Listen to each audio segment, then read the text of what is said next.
You pull into a parking space behind a council building in Leicester, England. Nothing special about it.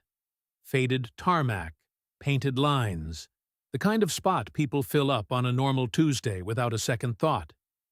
You lock your car and walk off to whatever you're there for.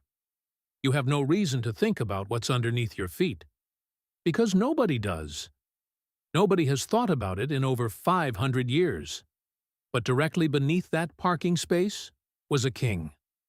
Not a legend, not a rumor.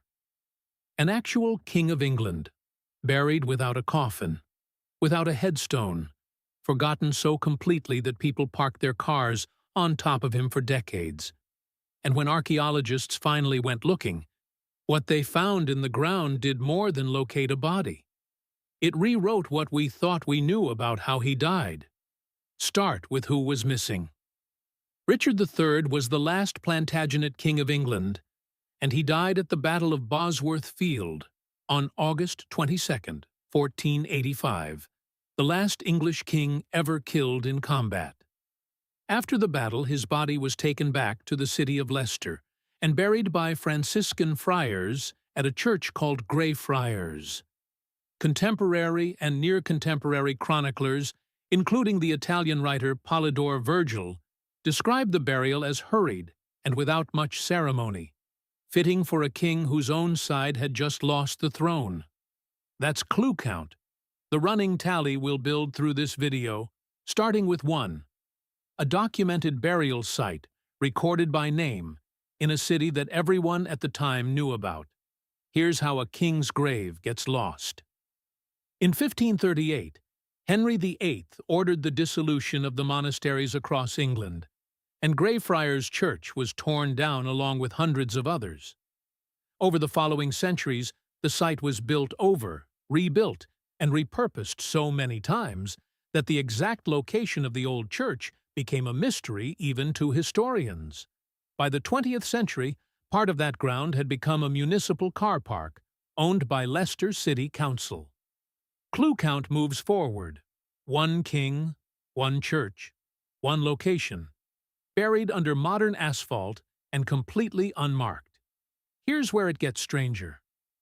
In 2012, a screenwriter and member of the Richard III Society named Philippa Langley pushed for a serious excavation based on years of her own research into where Greyfriars once stood. The dig itself was carried out by University of Leicester Archaeological Services, led by archaeologist Richard Buckley. They opened their first trench on August 25, 2012, cutting directly through that same car park. And on that very first day, in that very first trench, they found human remains. Not weeks in, not after months of careful searching. Day 1. This is the single biggest, wait, really moment in the whole story.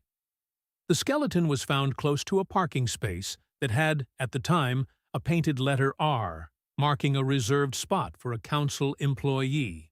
Nobody arranged that. It's coincidence, not design, but it's the kind of detail that made headlines around the world once the identification was confirmed. Because for years, without anyone realizing it, people had been parking almost directly over a king whose name started with the same letter marked on the ground above him. Clue count jumps here hard, from historical paper trail to an actual body in the soil. The skeleton itself told its own story before any DNA test came back. It showed severe scoliosis, a genuine curvature of the spine, which lines up with historical descriptions of Richard having one shoulder higher than the other. A detail Tudor writers, and later Shakespeare, exaggerated into the image of a hunchbacked villain. But the real find was the trauma. Researchers documented 11 separate wounds on the skeleton, the majority inflicted around the time of death. One wound at the base of the skull was consistent with a bladed weapon, likely a halberd, striking with enough force to shear away part of the bone, a wound almost certainly fatal on its own. Other wounds, including one to the pelvis, are consistent with what chroniclers described as humiliation injuries, damage inflicted after death, matching accounts that his body was stripped and slung over a horse to be paraded back into Leicester. Clue count keeps rising. 11 wounds, each one a physical record of exactly how a 500-year-old battle ended. And here's where it gets stranger again, because a skeleton alone still isn't proof. To confirm identity, researchers needed a living relative. Genealogists traced an unbroken maternal line down from Richard's sister, Anne of York, all the way to a man named Michael Ibsen, a Canadian-born furniture maker living in London, 17 generations removed. Geneticist Turi King led the DNA analysis, comparing mitochondrial DNA from the skeleton against Ibsen's, along with a second identified descendant. On February 4, 2013, the University of Leicester held a press conference announcing the results. The DNA matched. So did the trauma. So did the scoliosis. So did the burial location. Every independent line of evidence pointed to the same conclusion. And clue count closes here. History, archaeology, and genetics all landing on one identical answer. What makes this find different from most archaeological discoveries is how ordinary the site had become. This wasn't a hidden tomb behind a false wall or a burial chamber sealed for millennia in a desert. It was under a parking lot people used every single day, right in the middle of a functioning city, hiding in plain sight because nobody had a reason to look. The last Plantagenet King of England spent more time under painted parking lines than he ever spent on the throne. In March 2015, Richard III was reburied with full ceremony at Leicester Cathedral, just a short walk from where he'd spent over 5 centuries beneath that car park. Thousands of people came to watch. So think about that parking space again. Somebody probably parked there yesterday and didn't think twice about it, the same way people had for decades before the dig. Now you know what was actually underneath. That's the story worth telling someone else.